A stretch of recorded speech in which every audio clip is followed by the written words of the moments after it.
Hi friends, welcome to Pavan science and technology channel.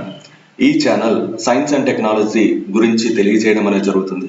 ముఖ్యంగా APPSC group 2 ఎగ్జామినేషన్కి సంబంధించిన mains syllabus అయిన science and technology యొక్క first unit analysis చేయటం అనేది ఈ వీడియోలో జరుగుతుంది. ఇటీవల కాలంలో జరిగినటువంటి గ్రూప్ 2 ప్రిలిమ్స్ ఎగ్జామినేషన్ ని చాలా చక్కగా రాసి మెయిన్స్ కి సెలెక్ట్ అయినటువంటి అభ్యర్థులు ఫస్ట్ యూనిట్ ని అర్థం చేసుకోవడం కోసం, దాని మీద అవగాహన పెంచుకోవడం కోసం ఈ వీడియో చాలా సహాయం చేస్తుంది. కనుక ఈ వీడియోని మొదటి నుంచి చివరి వరకు చూడండి. ఈ వీడియోలో మనం చర్చిస్తున్నటువంటి ఫస్ట్ యూనిట్ ని ఏమంటారు అనేసి అంటే technology machines, policies and applications అనేటటువంటి పేరుతో పిలవడం అనేది జరుగుతుంది. అంటే ఈ ఫస్ట్ యూనిట్ శాస్త్ర సాంకేతికమైనటువంటి అనేక రకాలైనటువంటి మిషన్స్ గురించి తెలియజేస్తుంది, మరియు విధానాల గురించి తెలియజేస్తుంది, మరియు అప్లికేషన్స్ గురించి తెలియజేయడం అనేది జరుగుతుంది. ఈ స్లైడ్ లో కనిపిస్తున్న అంశం ఫస్ట్ యూనిట్ కి సంబంధించినటువంటి సిలబస్. ఈ ఫస్ట్ యూనిట్ కి సంబంధించినటువంటి సిలబస్ స్టాక్ మరియు కరెంట్ తో కలిసి ఉండేటటువంటి సిలబస్. ఇది చాలా ముఖ్యమైనది, చాలా ఎక్కువ సమయం తీసుకునేటటువంటి సిలబస్. కనుక ఈ వీడియోలో కేవలం నేను ఫస్ట్ యూనిట్ గురించి మాత్రమే చర్చించడం అనేది జరుగుతుంది. అయితే ఈ ఫస్ట్ యూనిట్ ని ఇంతకు ముందు మనం చెప్పుకున్నట్లుగా టెక్నాలజీ మిషన్స్, పాలసీస్, అప్లికేషన్స్ అనేటటువంటి పేరుతో పిలుస్తారు. ఈ యూనిట్ లో ఉన్నటువంటి ముఖ్యమైన కాన్సెప్ట్స్ మనం గమనించినట్లయితే national science and technology policy అనేటటువంటి ఈ టాపిక్ చాలా ముఖ్యమైనది. దీంట్లో recent science, technologies and innovation policies మరియు నేషనల్ స్ట్రాటజీస్ అండ్ మిషన్స్ గురించి చాలా కాన్సన్ట్రేషన్ అనేది మనం చేయాలి. ఇది ఫస్ట్ టాపిక్ గా మనం చదువుకోవాలి. National science and technology policies, భారతదేశంలో సైన్స్ అండ్ టెక్నాలజీని అభివృద్ధి చేయడానికి ఏమైనా విధానాలు ఉన్నాయా, ఆ విధానాన్ని మనం తెలుసుకోవాలి. నెక్స్ట్ వన్, భారతదేశంలో కానీ ప్రపంచంలో కానీ జరుగుతున్నటువంటి రీసెంట్ సైన్స్ యొక్క అభివృద్ధిని మరియు పాలసీస్ ని మనం చాలా క్షుణ్ణంగా చదువుకోవాలి. నేషనల్ స్ట్రాటజీస్ ని మరియు మిషన్స్ ని చదువుకోవాలండి. దాని తర్వాత అత్యంత ముఖ్యమైనటువంటి అంశం ఏమిటనేసి అంటే ఎమర్జింగ్ టెక్నాలజీస్ అనేటటువంటి టెక్నాలజీస్. అత్యంత ఆధునికమైనటువంటి, అత్యంత ముఖ్యమైనటువంటి, మొదటి వరుసలో అభివృద్ధి చెందుతున్నటువంటి టెక్నాలజీస్ అన్నిటినీ ఇక్కడ చదువుకోవాలి. ఈ టెక్నాలజీస్ 2 ఉంటాయా, 3 ఉంటాయా, 10 ఉంటాయా, 20 ఉంటాయా, 30 ఉంటాయా అనేది ఇక్కడ ఇంపార్టెంట్ కాదు. ఎందుకనేసి అంటే ప్రతిరోజు అభివృద్ధి చెందుతున్నటువంటి టెక్నాలజీస్ ని ఈ ఎమర్జింగ్ టెక్నాలజీస్ లో మనం ఖచ్చితంగా చదువుకోవాలి. దాని తర్వాత స్పేస్ టెక్నాలజీ, అంతరిక్ష శాస్త్రం అనేటటువంటి శాస్త్రాన్ని మనం చదవాలి. ఈ అంతరిక్ష శాస్త్రంలో సిలబస్ లో ప్రస్తావించినటువంటి అంశాలు ఏమిటనేసి అంటే లాంచింగ్ వెహికల్స్, పిఎస్ఎల్వి, జిఎస్ఎల్వి లాంటి వెహికల్స్ ని మనం చదువుకోవాలి. అదే విధంగా రీసెంట్ ఇండియన్ శాటిలైట్ లాంచెస్, ఈ ఇటీవల కాలంలో భారతదేశం ఏమైనా ఉపగ్రహాలని ప్రయోగిస్తే ఆ ఉపగ్రహ ప్రయోగాల్ని మనం చదువుకోవాలి, మరియు వాటి తాలూకా అప్లికేషన్స్ ని మనం చదువుకోవాలి. ఆ ఉపగ్రహం దేనికి ఉపయోగపడుతుంది అనేటటువంటి అంశాలని మనం చాలా స్పష్టంగా చదువుకోవాలి. ఇండియా స్పేస్ సైన్స్ మిషన్స్ ని మనం చదవాలి. నెక్స్ట్ వన్, అత్యంత ముఖ్యమైనటువంటి అంశం ఏమిటి అనేసి అంటే defence technology. Army, navy, air force కి సంబంధించినటువంటి అంశాలని మనం అధ్యయనం చేయాలి. అయితే వీటిలో అత్యంత ముఖ్యమైనటువంటి అంశం డిఆర్డిఓ అనేటటువంటి అంశం. డిఆర్డిఓని defence research and development organisation అనేటటువంటి పేరుతో పిలుస్తారు. ఈ డిఆర్డిఓ యొక్క స్ట్రక్చర్ ని మనం చదవాలి, అదే విధంగా మిషన్ చదవాలి, నెక్స్ట్ వన్ విజన్ చదవాలి, నెక్స్ట్ వన్ టెక్నాలజీస్ డెవలప్మెంట్స్ ని కూడా మనం చాలా క్షుణ్ణంగా చదువుకోవాలి. డిఆర్డిఓ అభివృద్ధి చేసినటువంటి integrated guided missile development program అనేటటువంటి ప్రోగ్రామ్ ని మనం అధ్యయనం చేయాలి. ఈ ప్రోగ్రామ్ ఏపీజే అబ్దుల్ కలాం గారు గైడ్ చేసినటువంటి ప్రోగ్రామ్. అటువంటి ప్రోగ్రామ్ ని మనం చాలా క్షుణ్ణంగా చదివి దాంట్లో ఉన్నటువంటి మిసైల్స్ ని, వాటి తాలూకా టెక్నాలజీని మనం చాలా బాగా అర్థం చేసుకోవాలి. ఇంకా తర్వాత అత్యంత ముఖ్యమైనటువంటి topic information and communication technology, IT లేదా ఐసిటి అనేటటువంటి పేరుతో పిలుస్తాం. దీనిలో నేషనల్ పాలసీ గురించి చదువుకోవాలి, ఇన్ఫర్మేషన్ టెక్నాలజీ యొక్క జాతీయ విధానం గురించి చదువుకోవాలి, డిజిటల్ ఇండియా మిషన్ గురించి చదువుకోవాలి. అదేవిధంగా ఈ గవర్నెన్స్ ప్రోగ్రామ్స్ గురించి మరియు ఈ గవర్నెన్స్ సర్వీసెస్ గురించి చదువుకోవాలి. ఎప్పుడైతే ఐటీ రంగం పైన మన అవగాహన పెంచుకున్నామో సైబర్ సెక్యూరిటీ అనేటటువంటిది, సైబర్ భద్రత అనేటటువంటి అంశాన్ని కూడా మనం అధ్యయనం చేయాలి. నేషనల్ సైబర్ సెక్యూరిటీ పాలసీని మనం క్షుణ్ణంగా చదువుకోవాలి. అనదర్ చాలా ముఖ్యమైనటువంటి అంశం అణు టెక్నాలజీ లేదా అణు సాంకేతికత, న్యూక్లియర్ టెక్నాలజీ గురించి అధ్యయనం చేయాలి. ఇండియన్ న్యూక్లియర్ రియాక్టర్స్ ని బాగా చదవాలి. అదేవిధంగా న్యూక్లియర్ పవర్ ప్లాంట్స్ ని బాగా చదవాలి. వాటి తాలూకు అప్లికేషన్స్ చదువుతూ అప్లికేషన్స్ ఆఫ్ రేడియో ఐసోటోప్స్ అనేటటువంటి టాపిక్ ని చదవాలి. Next one Indian nuclear program అనేటటువంటి ప్రోగ్రామ్ ని మనం క్షుణ్ణంగా అధ్యయనం చేయాలి. ఈ స్లైడ్ లో అసలు ఫస్ట్ యూనిట్ లో ఏమి పదాలు ఉన్నాయి అనేటటువంటి అంశాన్ని నేను తెలియజేయడం జరిగింది. వీటిని అభ్యర్థి చాలా క్షుణ్ణంగా గమనించాలి.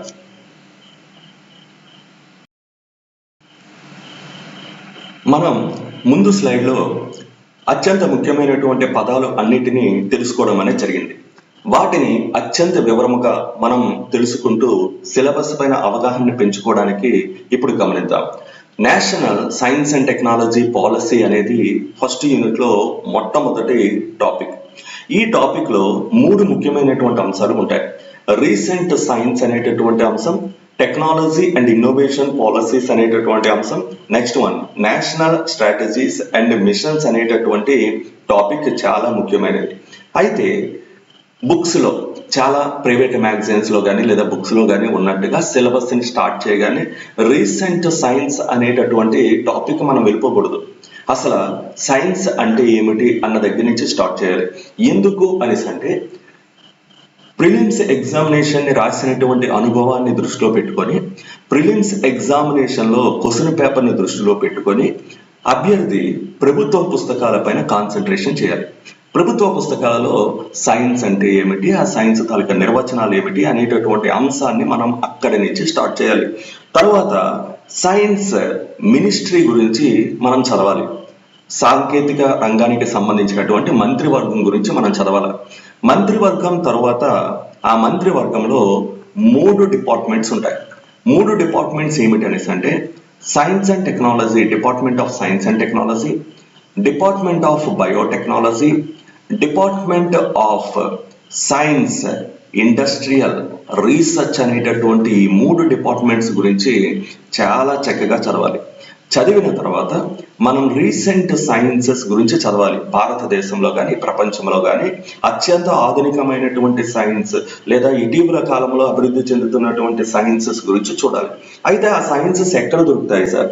ఆ సైన్సెస్ ఏమిటి అనేసి అంటే ఆస్ట్రానమీ అనేటటువంటి topic, mathematics, medicine, metallurgy, Geography, biology, chemistry, agriculture, engineering, textiles, space, IT, biotechnology, renewable fuel, next one defence, digital India, startups, next one global partnership అనేటటువంటి టాపిక్స్ కొన్ని ముఖ్యమైనటువంటి టాపిక్స్.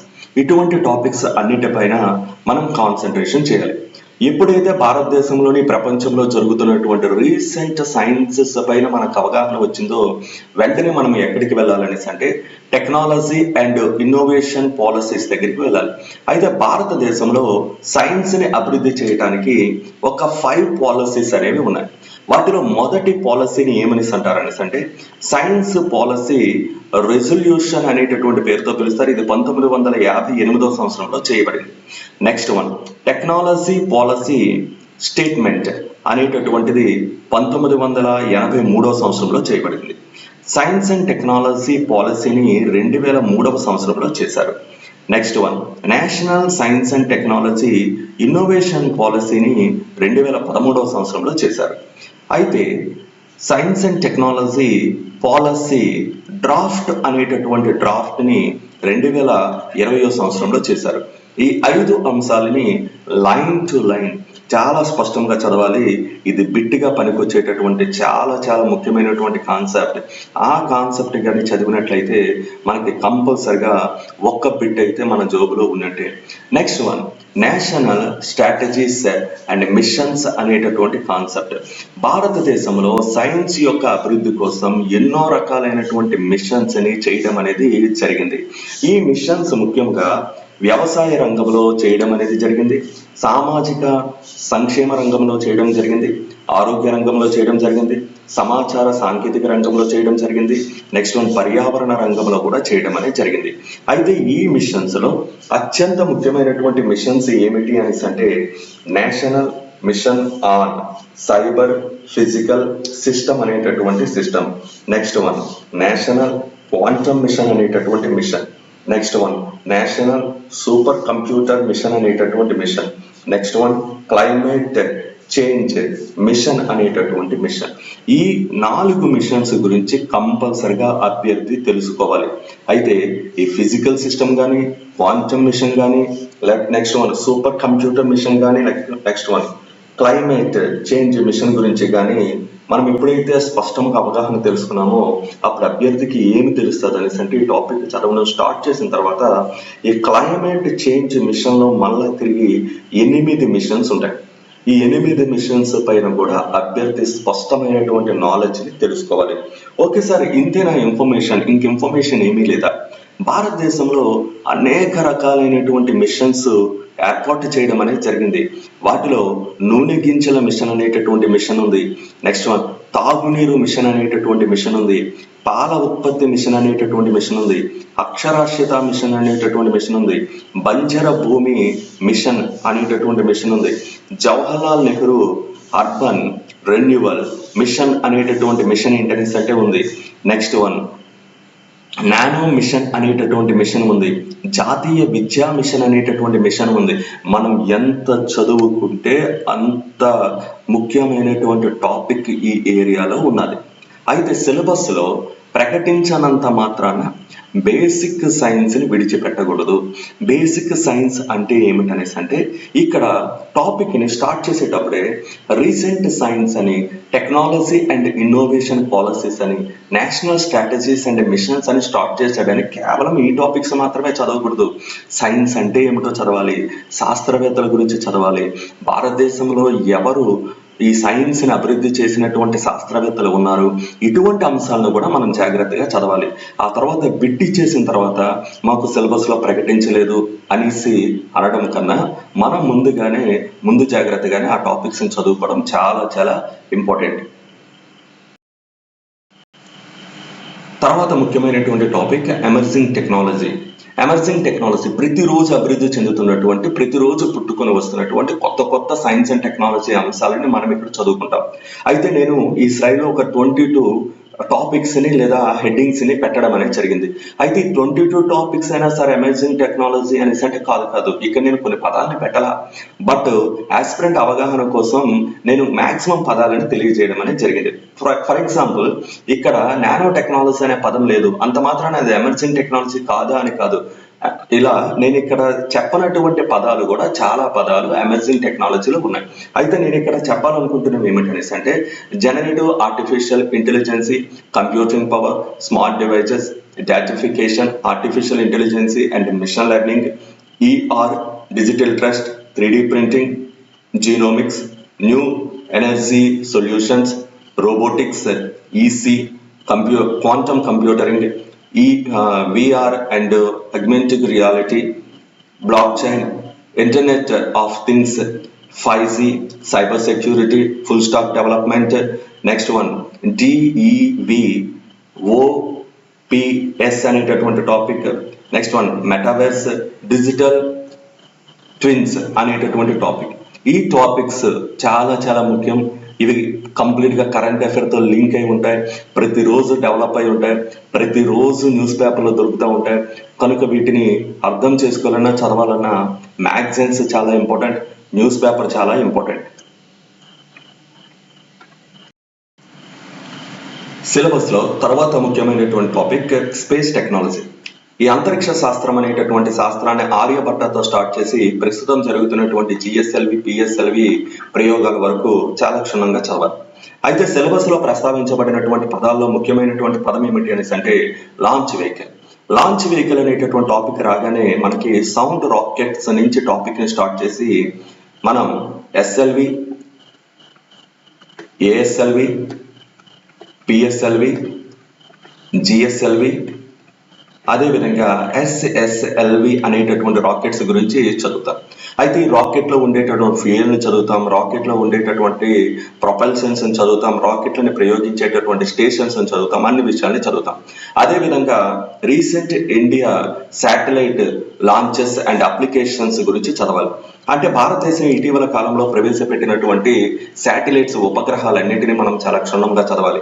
అంటే ఏమిటి సార్ ఉపగ్రహాలు? ఫర్ ఎగ్జాంపుల్ రియో షాట్, Cartosat, Risat, Oceansat, Meghasat, SARAL, INSAT, GSAT అనేటటువంటి ఉపగ్రహాల గురించి మనం చాలా క్షుణ్ణంగా చదువుకోవాలి.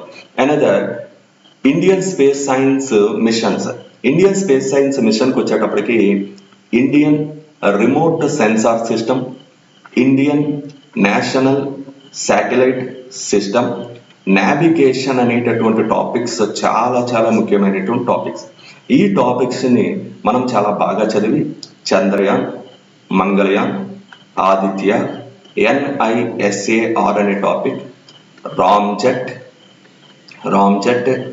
XPO, SAT అనే టాపిక్, నెక్స్ట్ వన్ స్పాడిక్స్ అనేటటువంటి అంశం, శుక్రయాన్ అనేటటువంటి అంశం లాంటి అత్యాధునికమైనటువంటి మిషన్స్ ని మనం అధ్యయనం చేయాలి. ఇంతేనా సార్ టాపిక్ అనేసి అంటే ఇస్రోని చదువుకోవాలి, ఇస్రో తాలూకి సంస్థలని చదువుకోవాలి. అంతెందుకు అంతరిక్షంలో జరుగుతున్న ప్రతి ఒక్క చిన్న అంశాన్ని మనం ఈ టాపిక్ లో చాలా క్షుణ్ణంగా చదవాలి. తర్వాత అత్యంత ముఖ్యమైనటువంటి topic defence technology. Defence technology అనగానే ఆర్మీ, నేవీ, ఎయిర్ ఫోర్స్ కి సంబంధించినటువంటి అంశాలన్నీ మొట్టమొదటిగా బాగా చదవాలి. ఎవరైతే హెడ్స్ ఉన్నారో వాళ్ళ తాలూకా ర్యాంకింగ్స్ ఏమిటి, నెక్స్ట్ వన్ ఎక్కడెక్కడ ఏ సంస్థలు ఉన్నాయి, శిక్షణా సంస్థలు ఎక్కడున్నాయి అనేటటువంటి అత్యంత బేసిక్ జీకే ఇన్ఫర్మేషన్ దగ్గర నుంచి ఎటువంటి బ్యాటిల్ షిప్స్ ఉన్నాయి, ఎటువంటి విమానాలను ఉపయోగిస్తారు, ఎటువంటి హెలికాప్టర్స్ ఉపయోగిస్తారు లాంటి అంశాలతో ఈ టాపిక్ ని చాలా క్షుణ్ణంగా చదవాలి. ఎప్పుడైతే ఆర్మీ, నేవీ, ఎయిర్ ఫోర్స్ ని మనం చదివామో defence research and development organisation DRDO అనేటటువంటి ఆర్గనైజేషన్ చదవాలి. దీని తాలూకా స్ట్రక్చర్, విజన్, మిషన్ మరియు టెక్నాలజీస్ ని మనం చదవాలి. అయితే DRDO అనేక ప్రోగ్రామ్ చేసింది. ఆ ప్రోగ్రామ్ లో సిలబస్ లో ప్రస్తావించబడిన అత్యంత ముఖ్యమైన పదం ఏమిటనేసి అంటే integrated guided missile development program అనే ప్రోగ్రామ్. ఈ ప్రోగ్రామ్ ని APJ అబ్దుల్ కలాం గారు డైరెక్ట్ చేశారు. 5 మిసైల్స్ ని తయారు చేయడం అనేది జరిగింది. పృథ్వీ, అగ్ని, త్రిశూల్, ఆకాశ్, నెక్స్ట్ వన్ నాగ్ అనేటటువంటి 5 మిసైల్స్ ని మనం చాలా క్షుణ్ణంగా చదువుకోవాలి. ఎప్పుడైతే వాటిని చదివామో తర్వాత ఈ టాపిక్ అయిపోయింది అనేసి అంటే లేదు టెక్నాలజీ డెవలప్మెంట్స్ అన్నారు కనుక DRDO చేసే ప్రతి ఒక్క పనిని మనం చాలా క్షుణ్ణంగా చదువుకోవాలి. అంటే ఎటువంటి వాటిని చదువుకోవాలి? నేను ఇక్కడ కొన్ని పదాన్ని ఉపయోగిస్తా. Divyastra, Milan, Prahar, Brahmastra, next one Astra, Pinakini, Varunastra, K family, Nirbhay, Surya, Shaurya, Amogh, Barak, MR SAM, QR SAM, ballistic defence system, Rudram, S-400, Pralay, Python, SAMHO, spider, KS-172 లాంటి అత్యంత ఆధునికమైనటువంటి మిసైల్స్ అన్నిటిపైన మనం కాన్సన్ట్రేషన్ చేయాలి. సిలబస్ లో తర్వాత ముఖ్యమైన topic information and communication technology. ఈ ఇన్ఫర్మేషన్ కమ్యూనికేషన్ టెక్నాలజీని మనం ICT అనేటటువంటి పేరుతో పిలుస్తాం. దీనిలో 5 ముఖ్యమైనటువంటి టాపిక్స్ మనం చదవాలి. First one national policy on information technology, and second one digital India mission, third one e-governance programs and services, next one fourth one cyber security, and fifth one national cyber security policy. ఎప్పుడైతే ఈ ICT అనేటటువంటి topic start అవుతుందో aspirant national పాలసీని వెంటనే చదివేయకూడదు. Computers అంటే ఏమిటి, computers దేనికి ఉపయోగపడుతున్నాయి, ఇన్పుట్ అంటే ఏంటి, అవుట్పుట్ అంటే ఏమిటి, వెబ్సైట్స్ అంటే ఏమిటి, ఈమెయిల్, సూపర్ కంప్యూటర్, ఇలా ప్రతి కాన్సెప్ట్ ని చదువుతూ జాతీయ పాలసీని చదువుకోవాలి. డిజిటల్ ఇండియా మిషన్ గురించి చదువుకోవాలి. డిజిటల్ ఇండియా మిషన్ లో డిజిటల్ ఇండియా అంటే ఏమిటి, నెక్స్ట్ డిజిటల్ లాకర్ అంటే ఏమిటి, డిజిటల్ సిగ్నేచర్ అంటే ఏమిటి, ఇలాంటి టాపిక్స్ ని మనం చదువుకోవాలి. అనదర్ ఈ గవర్నెన్స్, భారతదేశ ప్రభుత్వము, ఆంధ్రప్రదేశ్ ప్రభుత్వము, వివిధ రాష్ట్రాల ప్రభుత్వాలు ఈ గవర్నెన్స్, ఈ ఆధునికమైనటువంటి గవర్నింగ్ విధానాన్ని ఏ విధంగా చేస్తున్నాయి, ఏ యాప్స్ ని తీసుకుని వచ్చాయి, ఏ ప్రోగ్రామ్స్ ని తీసుకుని వచ్చాయి, ఏ వెబ్సైట్స్ ని ఉపయోగిస్తున్నాయి అనేటటువంటి అంశాలని మనం అధ్యయనం చేయాలి. ఇంకా సైబర్ సెక్యూరిటీ, సైబర్ భద్రత, ఆన్లైన్ లో మనం ఏ విధంగా భద్రతగా ఉండాలి, మన మీద ఏ విధంగా దాడులు జరుగుతున్నాయి అనేటటువంటి అంశాలని ఇక్కడ ప్రస్తావించడం అనేది జరుగుతుంది. ఫర్ ఎగ్జాంపుల్ వైరస్ అనేటటువంటి టాపిక్ ని, మాల్వేర్ అనేటటువంటి టాపిక్ ని మనం చాలా బాగా చదువుకోవాలి. Both, bug, spyware, next one wisdom, next one, ఇలాంటి అంశాలని మనం చదువుకుంటూ మన కంప్యూటర్ పైన కానీ, మన మొబైల్ పైన కానీ, మన సాఫ్ట్వేర్ పైన కానీ జరుగుతున్నటువంటి దాడిని ఇక్కడ చాలా స్పష్టంగా చదువుకుంటూ ఉండాలి. మరి భారతదేశం ఈ సైబర్ సెక్యూరిటీ అంశాలలో జరుగుతున్నటువంటి నేరాలని 3 రకాలుగా చెప్పడం అనేది జరుగుతుంది. ఒకటి సైబర్ క్రైమ్ అని, రెండవది సైబర్ వార్ అని, మూడవది సైబర్ టెర్రర్ అనేటటువంటి అంశాలని చెప్తా ఉంది.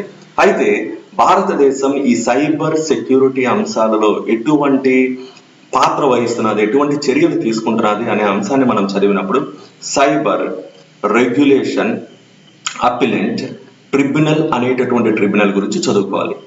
Indian computer emerging response team అనేటటువంటి అంశాన్ని, next one cyber physical system అనేటటువంటి అంశాన్ని, నేషనల్ సైబర్ కోఆర్డినేషన్ సెంటర్ అనే అంశాన్ని, నేషనల్ సైబర్ ఫోరెన్సిక్ ల్యాబొరేటరీ అనేటటువంటి అంశాన్ని చదువుతూ ఇంకా ఇక్కడ వచ్చేటటువంటి అనేక అంశాలని మనం చదవాలి. నేషనల్ సైబర్ సెక్యూరిటీ పాలసీ అనేటటువంటి పాలసీని, సైబర్ భద్రతలో ఉన్నటువంటి జాతీయ విధానాన్ని మనం ఇక్కడ అధ్యయనం చేయాలి. సిలబస్ లో చివరి టాపిక్ ఫస్ట్ యూనిట్ లో న్యూక్లియర్ టెక్నాలజీ, అణు సాంకేతికత అనేటటువంటి టాపిక్ లో 4 అంశాలని సిలబస్ లో ప్రస్తావించడం అనేది జరిగింది. Indian nuclear reactors, power plants, వాటి తాలూకు applications and applications of radio isotopes, next nuclear program, భారతదేశంలో న్యూక్లియర్ ప్రోగ్రామ్ గురించి అధ్యయనం చేయాలి. ఎప్పుడైతే ఈ కాన్సెప్ట్స్ నీకు బాగా అర్థం కావాలో నువ్వు డిపార్ట్మెంట్ ఆఫ్ అటామిక్ ఎనర్జీ అనేటటువంటి టాపిక్ ని చదవాలి. దాని యొక్క ఇన్స్టిట్యూట్స్ ని చదువుకోవాలి. Another nuclear power program of India అనేటటువంటి ప్రోగ్రామ్ ని చదివి న్యూక్లియర్ ఫిజిక్స్ లో న్యూక్లియర్ రియాక్షన్స్ అనేటటువంటి టాపిక్ లో కేంద్రక విచ్ఛిత్తి, కేంద్రక సంలీనం అనేటటువంటి టాపిక్స్ ని అర్థం చేసుకున్న తర్వాత న్యూక్లియర్ రియాక్టర్ అనేటటువంటి కాన్సెప్ట్ అర్థమవుతుంది. న్యూక్లియర్ రియాక్టర్ అనేటటువంటి కాన్సెప్ట్ ని అర్థం చేసుకోవడం మొదలుపెట్టిన తర్వాత అసలు రియాక్టర్ అంటే ఏమిటి, ఆ రియాక్టర్ లో ఎటువంటి ఇంధనాన్ని మనం ఉపయోగిస్తాం, నెక్స్ట్ మనం భారజలాన్ని ఏ విధంగా ఉపయోగిస్తాం అనేటటువంటి అంశాలని మనం అర్థం చేసుకోవాలి. అర్థం చేసుకున్న తర్వాత న్యూక్లియర్ రియాక్టర్స్ లో వివిధ రకాల న్యూక్లియర్ రియాక్టర్స్ ని మనం చదువుకుంటాం. అనదర్ ఇలా భారతదేశంలో న్యూక్లియర్ రియాక్టర్ అనేటటువంటి టాపిక్ ని మనం చదువుతాం. నెక్స్ట్ వన్ అణుశక్తి తాలూకు అప్లికేషన్స్ ని మనం చదువుతాం. అణు పరీక్షల గురించి, భారతదేశంలో జరిగినటువంటి న్యూక్లియర్ టెస్ట్ల గురించి చదువుకోవడం అనేది జరుగుతుంది. అణు విద్యుత్తుకి సంబంధించినటువంటి అంశాలను చదువుతాం. Next one nuclear doctrine of India అనేటటువంటి టాపిక్ ని మనం చాలా క్షుణ్ణంగా చదువుతాం. ఈ వీడియోలో నేను ఫస్ట్ యూనిట్ కి సంబంధించినటువంటి అవగాహన కల్పించాలని అనుకున్నాను. దానికోసమే దాదాపు 20 నిమిషాల సమయం అనేది పట్టేసింది. కనుక సిలబస్ లో ఉన్నటువంటి 5 యూనిట్లని ఎక్స్ప్లెయిన్ చేసినట్లయితే చాలా ఎక్కువ టైం పట్టేస్తుంది. ఈ వీడియోని మొదటి నుంచి చివరి వరకు చూసి మొదటి యూనిట్ పైన అవగాహన పెంచుకుంటారని అనుకుంటున్నాను. అభ్యర్థులకి ఈ వీడియో ఉపయోగకరంగా ఉంటే మీ కామెంట్ రూపంలో నాకు తెలియజేయండి. నెక్స్ట్ వన్ తర్వాత వీడియోలో మళ్ళీ కలుద్దాం. Thank you very much.